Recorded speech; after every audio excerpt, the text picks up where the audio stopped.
পাম অ্যাভিনিউয়ে বেহাল পুর স্বাস্থ্য কেন্দ্র, পুরসভার ম্যালেরিয়া ক্লিনিকের ভাঙাচোরা দশা। মনে ভয় নিয়েই কাজ করার দাবি পুরকর্মীদের। দ্রুত সংস্কারের আশ্বাস স্থানীয় তৃণমূল কাউন্সিলরের।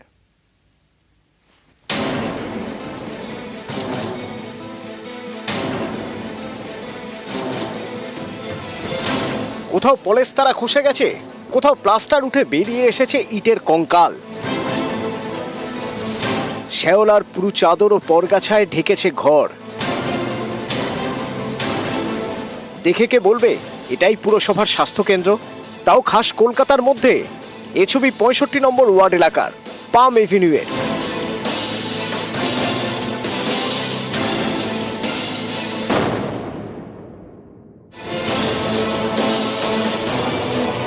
ঠিকানা 46 নম্বর পাম এভিনিউ। একসময় কলকাতা পুরসভার ফ্রি মেডিকেল সেন্টার ছিল। তখন চিকিৎসক বসতেন, প্রয়োজনীয় ওষুধও মিলত। এখন শুধুই ম্যালেরিয়া পরীক্ষার জন্য ব্লাড টেস্ট হয়। এই বাড়ির ভাঙাচোরা দশা।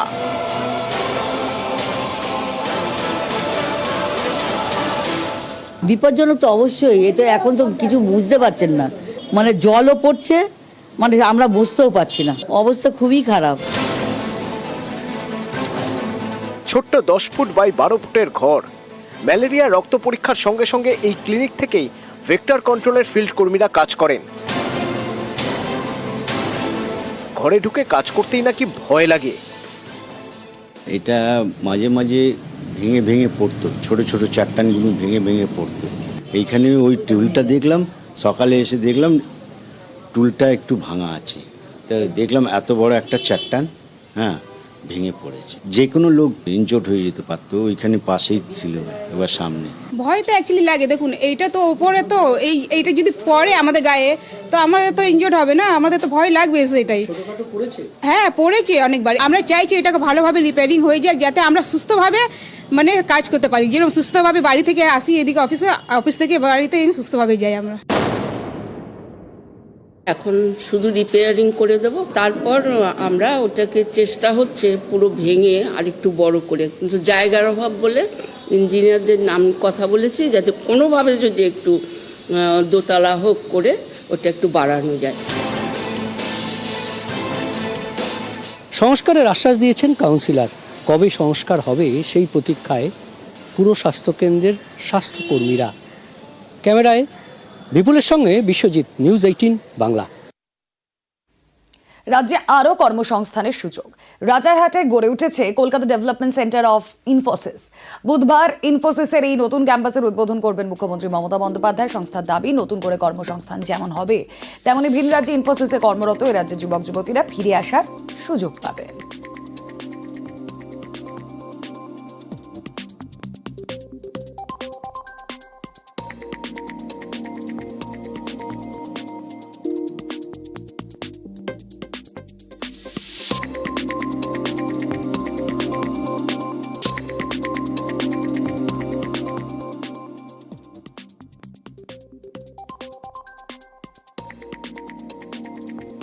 নমস্কার, দেখছেন নিউজ 18 বাংলা। আপনাদের সঙ্গে রয়েছি আমি। ভাষা সেট করা ছিল। অভিযোগ, বাংলা শুনে চটে যায় 3 যুবক। আসানসোলের ব্যবসায়ীকে বেধড়ক মারধর করে। পুলিশ কোনো ব্যবস্থা নেয়নি বলেও অভিযোগ। বাংলায় বাঙালি ব্যবসায়ী আক্রান্তের ঘটনায় সরব বাংলা পক্ষ।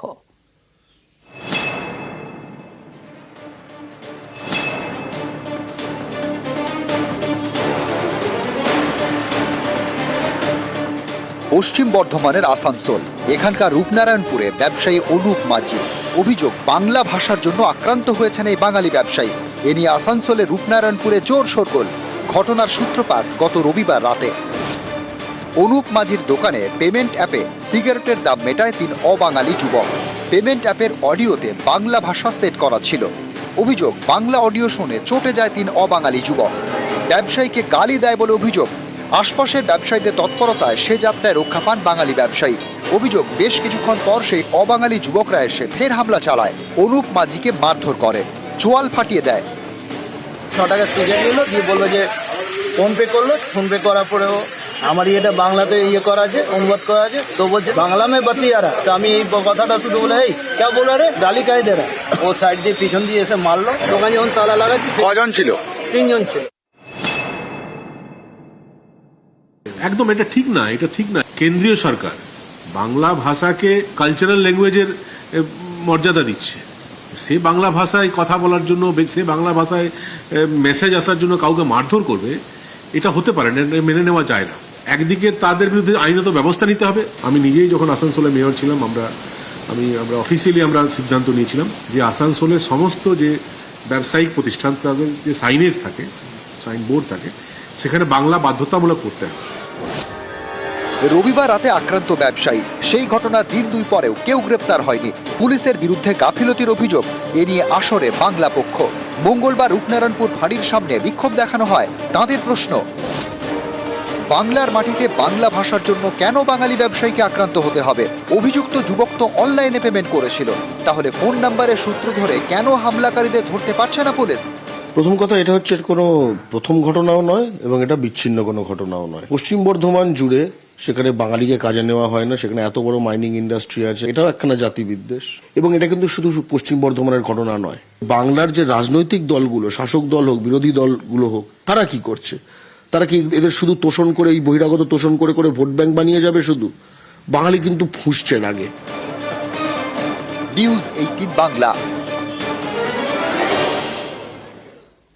বাংলায় কথা বলায় বাংলাদেশি তকমা। হাওড়া মেট্রোর টিকিট কাউন্টারে কর্মীর বিরুদ্ধে এমনই অভিযোগ, টিকিট কাটতে গিয়ে বাংলায় কথা বলতে চান যাত্রী, বাংলায় কথা বলতে চাওয়ায় যাত্রীকে বাংলাদেশি তকমা দেওয়ার অভিযোগ, প্রতিবাদে সরব সহযাত্রীরা। চলে গেল, কি নাম, কি আনন্দ? অভিষেক কুমার আনন্দ আজকে আমাদের বাংলাদেশি বলেছে, কি বলে? হ্যাঁ বলেছে, বাঙালিদের বাংলাদেশি বলেছে। আসার সময় আমি হাওড়া মেট্রো স্টেশনে যাই, গিয়ে হাওড়া মেট্রো স্টেশনে আমি টিকিট চাই। ভদ্রলোক হিন্দিতে কথা বলছিলেন। আমি বললাম যে আপনি হিন্দি কেন, আপনি বাংলায় বলুন, এখানে মাতৃভাষায় আপনি আমায় পরিষেবা দিন। বলছে বেশি বাংলা করো না, তাহলে এটা বাংলাদেশ হয়ে যাবে আর আমি হিন্দিতে কথা বলবো। এই যে আমাদের একটাই বক্তব্য, সেটা হচ্ছে আমরা এখানে, এটা আমার মাতৃভাষা, আমরা এখানে বাংলায় বলি, আমরা বাংলা বললেই আমরা বাংলাদেশি। ওনার বক্তব্য যে বেশি বাংলা করেই বাংলাদেশ হয়ে যাবে, মানে এখানে হিন্দির শাসন চালাতে হবে। নিউজ 18 বাংলার খবরের জেরে অভিযুক্ত মেট্রো কর্মীর বিরুদ্ধে ব্যবস্থা, কাউন্টার থেকে সরানো হলো ওই কর্মীকে। অভিযুক্তের বিরুদ্ধে বিভাগীয় তদন্তের নির্দেশ, দোষ প্রমাণে কড়া পদক্ষেপের আশ্বাস।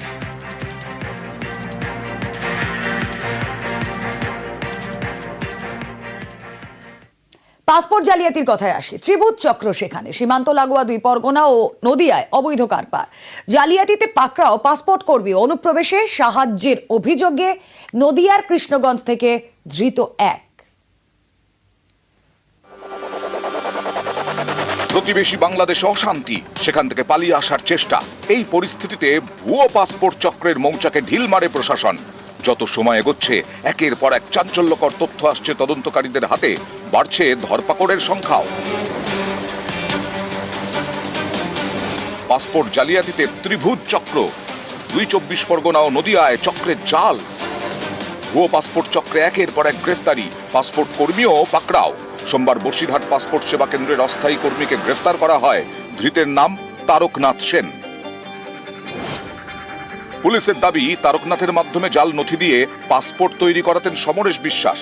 তদন্তকারীদের সন্দেহ, এই ভুয়ো পাসপোর্ট চক্রের অন্যতম মাথা সমরেশ। রবিবার 7 সকালে বারাসাত থেকে সমরেশকে গ্রেফতার করে পুলিশ। তদন্তকারীরা জানতে পেরেছেন 200-র বেশি ভুয়ো পাসপোর্ট ইস্যু হয়েছে তারকনাথের হাত ধরে। পুলিশের দাবি, সীমান্ত লাগোয়া 3 জেলায় সমরেশের চক্র সক্রিয় ছিল। উত্তর 24 পরগনা, দক্ষিণ 24 পরগনা, নদিয়ায় এজেন্ট ও সাব এজেন্টদের মাধ্যমে অনুপ্রবেশকারীদের সঙ্গে যোগাযোগ রাখতেন সমরেশ। তদন্তকারীদের নজরে ওই 3 জেলার পাসপোর্ট সেবা কেন্দ্র ও কয়েকটি পোস্ট অফিস। অভিযোগ, সেখানে কর্মরত অস্থায়ী কর্মীদের একাংশকে চক্রে যুক্ত করেন সমরেশ। তাদের ঘুষ দিয়ে পাসপোর্ট ইস্যু করাতেন। 5 থেকে 8 হাজার টাকা পর্যন্ত ঘুষ দেওয়া হতো বলে পুলিশ সূত্রে দাবি। তদন্তে উঠে এসেছে, বসিরহাট পাসপোর্ট সেবা কেন্দ্রে যাতায়াত ছিল সমরেশের। ছেলে রিপনের মাধ্যমে অস্থায়ী কর্মীদের সঙ্গে সমরেশ যোগাযোগ রাখতেন বলে জানতে পেরেছে পুলিশ। 12ই ডিসেম্বর এই রিপন বিশ্বাসকে গ্রেফতার করেছিল পুলিশ। তাকে জেরা করে তদন্তকারীদের জালে আসে আরও 2 জন। এদের মধ্যে একজন রিপনের বাবা সমরেশ, আরেকজন দীপক মণ্ডল, যাদবপুর বিশ্ববিদ্যালয়ের পড়ুয়া। তিনি ইএম বাইপাস লাগোয়া পঞ্চশায়রের পোস্ট অফিসে অস্থায়ী কর্মী হিসেবে কাজ করতেন। ও কোনো রকম জড়িত না। এই পার্ট টাইম কাজের জন্য 6-7 মাস করছে। ও জড়িত থাকতে পারে না, কোনো রকম জড়িত থাকতে পারে না। নিরপেক্ষ তদন্ত হয়ে যেন ভালোভাবে ছেলে বাড়িতে আসে। রিপন, দীপক এবং সমরেশ একের পর এক গ্রেফতার। এই তিনজনকে জেরা করেই জালে তারকনাথ সেন। চাঞ্চল্যকর সব নথিও তদন্তকারীদের হাতে। এসবের মধ্যেই সোমবার রাতে নদিয়ার কৃষ্ণগঞ্জ থেকে অনুপ্রবেশে সাহায্যের অভিযোগে গ্রেফতার এক ধৃত সাগর বিশ্বাস নদিয়া জেলায় পাচার চক্রের মাস্টারমাইন্ড বলে পুলিশ সূত্রে দাবি। নিউজ 18 বাংলা।